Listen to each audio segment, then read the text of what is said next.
Hello friends, myself doctor Vihal Patel. હું foot and ankle સર્જન છું at વાયરોક hospital, Vadodara. આજે આપણે જેની વાત કરવા જઈ રહ્યા છીએ એ છે ફ્લેટ ફૂટ. હવે ફ્લેટ ફૂટ શું હોય, આપણને એવો ક્વેશ્ચન થાય. તો જે આપણા નોર્મલ ફૂટમાં અંદરની સાઈડ પર એક આર્ક હોય કે એક ગોળાઈ હોય, એ ના હોય ત્યારે એને આપણે સપાટ પગ કે ફ્લેટ ફૂટ કહેતા હોઈએ. તો ફ્લેટ ફૂટના કારણે પેશન્ટમાં શું તકલીફ થાય, પેશન્ટને શું સિમ્ટમ્સ હોય? તો લાંબા ટાઈમ સુધી ઊભા રહેવામાં કે વધારે પડતું ચાલવામાં આવે ત્યારે ફૂટના અંદરના ભાગમાં દુખાવા થાય, પગની પિંડીઓમાં દુખાવા થાય. આ મોસ્ટ કોમન કમ્પ્લેન પેશન્ટની હોય છે.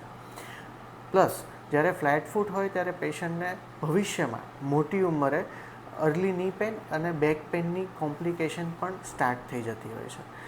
ફ્લેટ ફૂટ થવાના કારણો શું? તો મોસ્ટ કોમન 2-3 કારણો હોય છે. એક કારણ છે કે આપણા પગના લિગામેન્ટ્સ ફ્લેક્સિબલ હોય, વધારે પડતા ઇલાસ્ટિક હોય, એના કારણે ફ્લેટ ફૂટ થાય. બીજું કારણ છે કે આપણા પગમાં એક એસેસરી નેવિક્યુલર બોન એટલે કે એક વધારાનું હાડકું હોય, જેના કારણે બી ફ્લેટ ફૂટ થઈ શકે. અને ઘણીવાર આપણા પગના 26 હાડકામાંના કોઈ 2 હાડકા જોઈન્ટ હોય તો એના કારણે પણ ફ્લેટ ફૂટ થાય.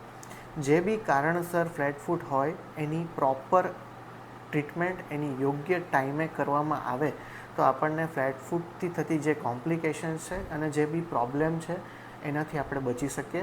પણ આની માટે તો તમને કે તમારે આસપાસના લોકોને જો અગર ફ્લેટ ફૂટની તકલીફ હોય તો તમે આજે જ વાયરક હોસ્પિટલની મુલાકાત લઈ શકો છો. Thank you.